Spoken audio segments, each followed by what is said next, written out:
What's up, YouTube? Smoking Dank 5280 coming at you for Couch Jockey Gaming and Gamer to Gamer. And today we are looking at the first heist that is included in the new GTA Online Heist DLC that was released yesterday by Rockstar. Wow, that was a big long sentence. Real quick, before you even start this heist, or before you start the heist, you need to be a level 12 and have a high-end apartment. And if you have those, Lester will give you a call on your phone, telling you to come to his place. Once you go to his place, he's going to tell you how you weren't ready for this shit. Now you are, and it's time to rock and roll. This first heist, the first thing you have to do is gather you and another crew member. It has to be played with two people, and you're going to bring Lester, and you are going to the bank that you're going to plan to rob just to case it, just to look at it. And even says while you're driving over here, you're not going there to poke it with a stick. You're just going to look. You're going to case the joint. He shows you the security that it's tapped into. Just kind of gives you an overview of what's going to happen. And if you were going to try to pull a real heist, I guess, you wouldn't run in the first day and just start shooting everybody. I don't know. Maybe you would, but not in this world. But anyway, once he gets done showing you all this, you're going to head back to his factory. Real quick tip, whoever is hosting the job, unless you want to be the driver, needs to not drive on this portion of the game, or of the mission, because Lester is going to send the passenger a demo run, basically the hacking program you're going to use to hack the bank vault. If you're the driver at this point, you will not get a chance to see that demo before you actually run the mission if you're going to be the driller at the end. And the driller is the one who gets paid the most. And that's who, if you are the job host, you will start as. Anyway, back to the mission. Once you get to Lester's factory, the garment factory, all you're doing is switching cars, grabbing this Suburban, or not Suburban, whatever they call it in the game, and you're picking up Paige, who is Lester's less creepy but more angry criminal friend, and her and Lester will say some inappropriate and rude and just kind of talking shit to each other while you drive back. Again, we're not shooting our guns, we're not going after anybody, we're trying to avoid fucking up and smashing into pedestrians, but fuck, shit happens. But once you get to your apartment, pull the car into the garage and your mission will be passed. You will not get a payout because you actually have not completed the heist yet. The payouts come at the completion of the heist. And real quick, for crew members in heist, if you die, you will receive a cash compensation to cover ammo and stuff like that you may have lost. Crew leaders will not receive any money until the heist finale is actually finished. So you're not going to get any money until the job's done. This here is the job board, and they kind of go over it with you, and this is where you pick which part of the job you want to start. And then it takes you into our very familiar screens where we've picked the job difficulty, purchase our ammo, purchase our bulletproof vests, and that fun stuff. After that, you'll notice that we have masks equipped, and there are new heist DLC outfits that you can wear. You can set it to where people can wear what they want, but it was kind of cool just seeing the new outfits. Once you pick your outfits and you launch this, you will just jump in your cars, you walk out, and it's off to go find our armored getaway vehicle, which I need to find the real version of this in the game that I can put in my garage, or I think it might be for sale, but this car is badass. But anyway, once you get to the location, the armored car is being guarded by a bunch of Korean gangsters, and they're on the top floor of the parking garage. Sneak up, you and your friend. We went on opposite ends, kind of tag teamed them on this one, and just took them out. Really, you just want to be communicating with who you're playing with, so make sure kind of you got a mic, or at least the other person knows what they're doing, and work together. After that, make sure your fucking crew member doesn't try to run you the fuck over, because that'll slow things down. Thanks, dude. But after that, hop in, everybody can get in the car together, and you just drive the car back. You're going to encounter resistance, but the fucking thing's bulletproof, so drive it back, park it, and Paige is going to come out and tell you, good job, thanks for bringing us the car, and Lester will call you once this thing's all set up or whatever. Again, no money involved, so there's really no point in hanging around to kill all the motherfuckers like you normally would do in the normal missions if you were just doing regular jobs. This is just kind of getting through the setup so we can actually go do the mission and get the actual payout, which in this case is quite large. Once we finish this, now you see you are earning job points, you are earning rep points. After you do that, we get into Lester talks some more, and then he shows you the job board.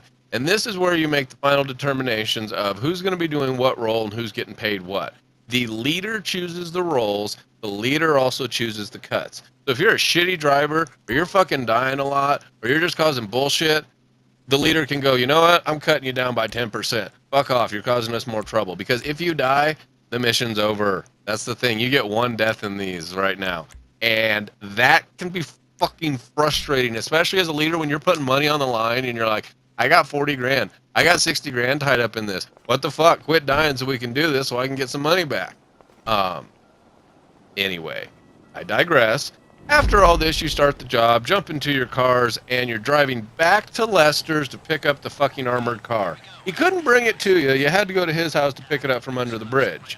But once you get there, pick up the car, make sure you actually pull your car to a stop before you get out. See? That's what you get, asshole. You tried to run me over. Well, you ran me over, and then you get to pull this move. But whatever. So we jump back in the car.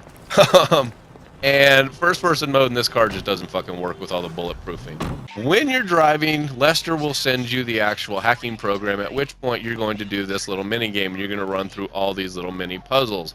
What you have to do, using the left stick, kind of Pac-Man style, don't do that, is actually bring the little dot all the way to the end through the maze.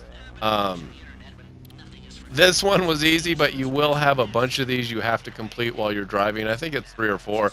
I do actually show how to beat every single one of these right here. They are kind of a pain in the ass, especially at the end where you're like, come on, how many turns does this stupid thing have to make?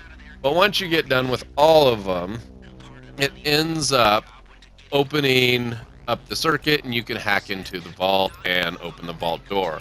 Important for your driver here. Do not park and try to jump out and run in until this is complete. Lester will tell you this, but if you're one of those people that doesn't listen to Lester, don't run in until this part is actually finished. You're just fucking yourself and you're going to have to start this damn thing over. So once it's finished, see, good driver waited for us to finish, then you activate it, open the vault, and it'll go to a quick cutscene where the vault door opens, and it is time to put on your mask and run the fuck in there. So at this point, run in, pull your gun out, and all fucking hell breaks loose. Your driver will stay out in the lobby and keep his intimidation meter up by shooting around, and I'm not sure what else he was doing out there. Maybe he was jacking off for him. I hope not, but whatever he was doing, he was intimidating. At this point, the driller has a new little mini game to play where we have to drill through these 4 pins using R2 to feather to get the throttle going on that drill, and the L stick to actually push through. And you want to be very, very careful here and feather both of those and back off, because that drill bit will get fucking hot and it will lock up really quick. It is kind of a pain in the ass, but once you get the hang of it, it's not too bad. But you do need to drill through that first base plate of the lock. And once you get through all that, you notice I'm just kind of punching in and out, in and out, in and out. Maybe we should lube it up. But once you get it all through, you'll break that last little pin, and the driller will pull out the prize. The savings bonds that Lester wants you to get because they're non-traceable, or he explains it. I'm not showing you all that shit.